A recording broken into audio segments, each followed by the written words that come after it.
Good evening, ladies and gentlemen. It's my pleasure to talk in the very first episode of Dubai Talks. My talk is about disruptive and innovative education. Disruption in education means that we need to do something that's different than what we are used to. And it's simple, I'm not saying something difficult. So, disruptive innovation and innovative education is something we have to look at, and the ministry and the whole world should change the system of accreditation and acceptance and quality assurance. So, this is my vision.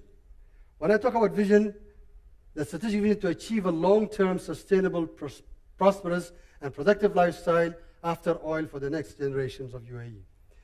This is the definition. It means when I say sustainable and the lifestyle which is excellent, it should remain that way. And the only time it will happen if we do that disruptive education. Well, Gordon Brown, which was the ex-Prime Minister of UK, he had in Gulf News actually 16 September, the ticking education time bomb. He talks about a problem in this world. Like he says, half of the children born in 2016 will leave school without even the basic of qualifications.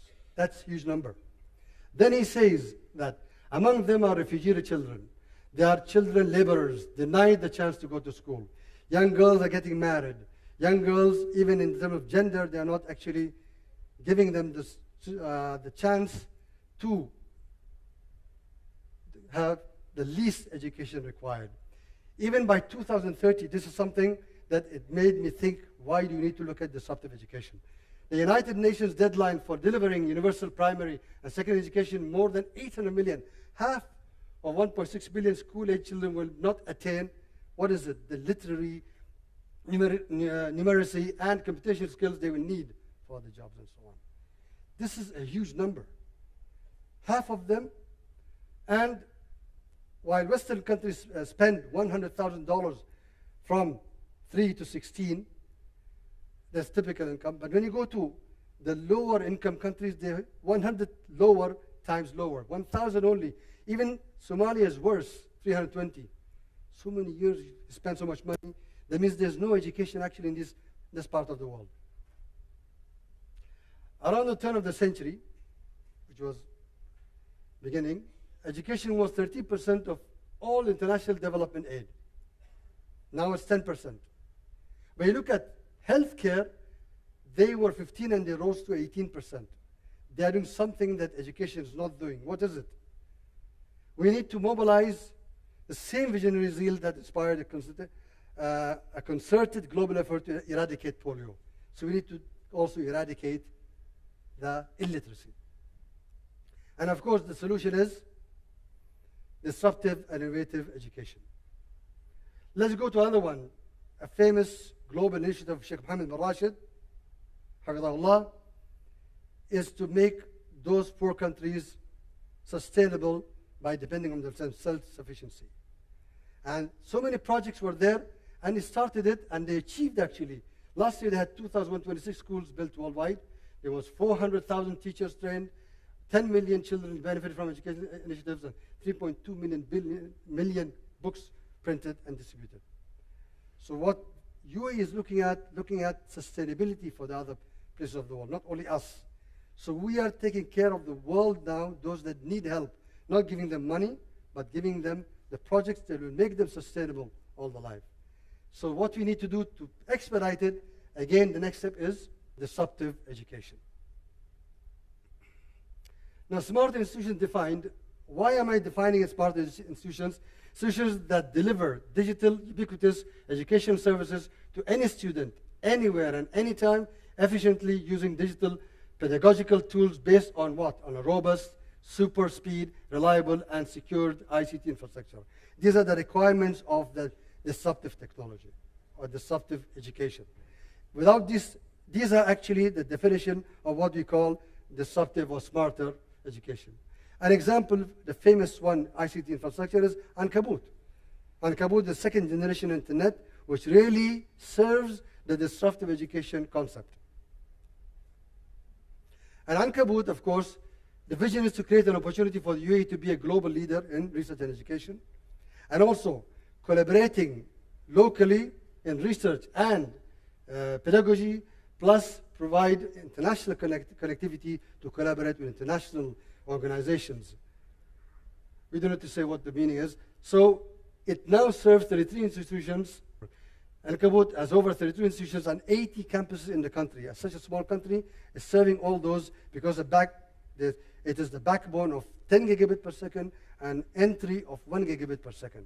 So it's a very robust network. Now, why I'm saying Ankabut? Because Ankabut is the reason why virtual reality can come into being. And virtual reality means that you can do experiments from anywhere in the world by being there virtually and doing it. This person is not here actually. He is somewhere else, but he's doing it from here. So virtual reality can be a part of those labs and everything. Even on the move, if you're on the move, you can also do experiments. Now, technologies of virtual reality, there is a virtual reality 3D concept. I'll go quickly. It's called CAVE, and that actually provides that kind of, but some kind of calculations. It actually makes you in that spot exactly and do whatever it is. This is something that it has to have a disruption concept in it. Now, what are the, generally speaking, what are educational objectives? Objectives are what? One of them is the main objective we all know, everybody knows. We have the course learning outcomes and program learning outcomes. This is what we care, right? We want the student to understand the whole thing. He or she can graduate.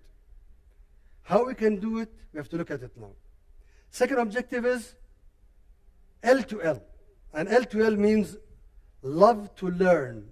And in love to learn, it has some elements, which is learn to learn, which is experiment to learn, and then which is explore to learn, work to learn, and innovate to learn. All these together will make the learning system to love to learn. Disruptive education explained now. What do I mean by disruptive education? A Flexitime educational system. What does a Flexitime mean?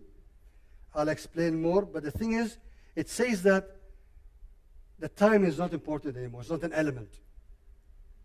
In the middle of the night, in the morning, after you finish the prayer, you can come out. And so it's a flexi-time education system. It's a location-independent education, no matter where you are in the world. And the best thing is also education on the move, because driverless cars are coming. You can sit down and learn in a car. Then, a flexi instructor system, any worldwide instructor. So I can actually collaborate with any instructor in the world and learn from that person. Even I can rewind the video, try it again and again and again. It seemed like the education intake would be quicker than the usual one. An open time degree system. I have to explain it later, I can't say it now. And of course, this is important, it is Ankabut. A robust, secure and uninterrupted, zero latency, high speed, and reliable ICT system. This is the only way it will work. Until now, Ankabut is the only one that does it. Education, innovation, and learning being smarter and being disruptive. When you look at education towards disruptive innovation, we have 7 elements. Technology as an innovation tool. Then we have, so introduce techno-edutainment that gets the attention of learners. This is how I'm talking about love to learn. Learn anywhere, anytime, and by any means, can be sleeping and getting and learning. Virtual reality as a face-to-face learning using cloud computing or IoT. Virtual reality. This is where even engineering and medicine, you can do it remotely. Secondly is adaptive curricula with adaptive learning outcomes. You have to look at the trends. What are the trends?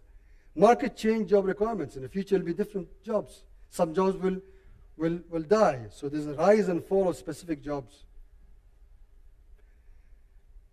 And thirdly, innovative faculty. No rote learning anymore. No rote learning. We have to be innovative in order to actually deliver the love to learn, thinking out of the box and delivering creative curricula. Thinking out of the box is what something called not impossible, anything which is not impossible. And then research-oriented learning broadens scope of mind. We have team and collaborative working habits. Two brains are better than one. Again, you can do to virtual reality. Innovative and creative thinking and inquisitive minds, which means entrepreneurship. It should be a part of that education system, again, anywhere, anytime. And the last but not the least, creative environment of love to learn.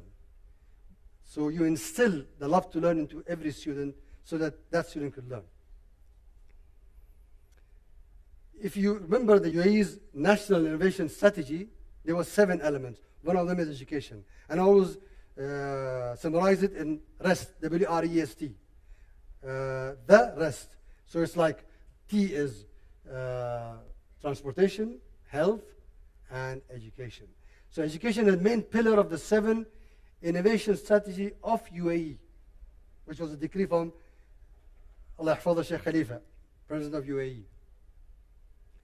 Internet of Things is the future of disruptive education, but also blockchain, which is an Internet of Transactions.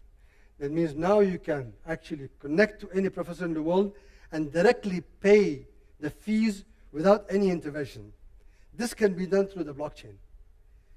So this is very important. That's why UAE is now working very hard on implementing blockchain. Learning from the internet, we know that so many things, we can prepare a coffee, we can do things and everything, you can do adjust the problem, monitor everything from far away up to home. But the thing which is coming is study with me anytime and anywhere. This means I could even study with a computer, not only with an instructor. That's how disruptive education means. So disruptive education results, this is my last slide, or maybe before the last slide, is no worries of receiving education in terms of time, place, instructor, and condition, whatever condition I am. I'm driving, I'm in a car, I'm sleeping, whatever. I mean lying down, not sleeping exactly. This means that the 12-year schooling could be reduced to minimum of 9, could be 9, 10, or 11, or 12. You can't go less than 9 because you need some kind of maturity in it. So this is not there anywhere in the world. We need to look at it. Can we really finish school in 9 years? If we can, then we can do university. University degrees could be obtained in a year or more. Once you are always online, you're always learning, instead of a semester being 4 months, you can have it in 1 month. That'd be 1/4, so you can actually finish the whole degree in 1 month. The students will love it. Even the professor will love it, by the way. So these are the 3 main elements is the disruptive education. So we need to change the whole system of the world. Don't look at 4 years degree, 12-year school. That doesn't work anymore. We should look at it this way. So, and this is what Allah Sheikh Muhammad says, no impossibility means disruption, thinking out of the box, doing something. Positivity creates anything that impossible becomes non-impossible. This is the only time you do it by disruptive technology. So impossible does not exist in my dictionary, Sheikh Mohammed bin Rashid said. And again, he wants to be number 1. And disruptive technology will do it. Disruptive education will do it. We can actually lead the world if we started from now. Education towards sustainability, even Sheikh Mohammed bin Zayed said, Zionist, that if we invest in education, after 50 years, we will be celebrating when we export the last barrel of oil. This is a vision. And the only way to do it is through disruptive education. Now, what Nelson Mandela said, education is the most powerful weapon which you can use to change the world. So always you have to look at education, and education, but to be disruptive. And University of Dubai is being disruptive now to look at that change, and maybe we can try and implement it in our next strategy. So, Lester Thurow says the future favors the bold. I say the future is what our imagination leads us to, but also the future is what we create now. And the future, imagination of the future is limitless, and I thank you all very much. Thank you, Dr. Eesa Bastaki, President of the University of Dubai.